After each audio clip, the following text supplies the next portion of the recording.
বন্ধুরা, এই যে আপনারা দেখুন, আমরা এই যে আজকে শ্রাবণ মাসের দ্বিতীয় সপ্তাহ। তো আমরা এখন রাঙ্গা পাহাড়ে বাবা ভোলানাথের মন্দিরে এসেছি, শিব মন্দিরে।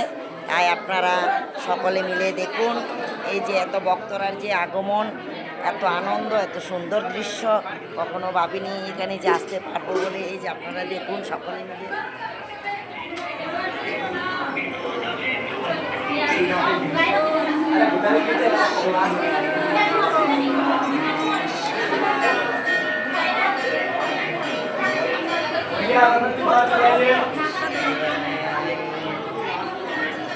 যাই হোক, আমার ভিডিওটা কেমন লাগলো, যদি আপনারা যদি সবাই ভালো লাগে, তাহলে একবার প্রাণ খুলে হার হার মহাদেব বলে ডাকুন, জয় বাবা ভোলেনাথ। সকলের মঙ্গল কামনা করুন। ধন্যবাদ সকলকে।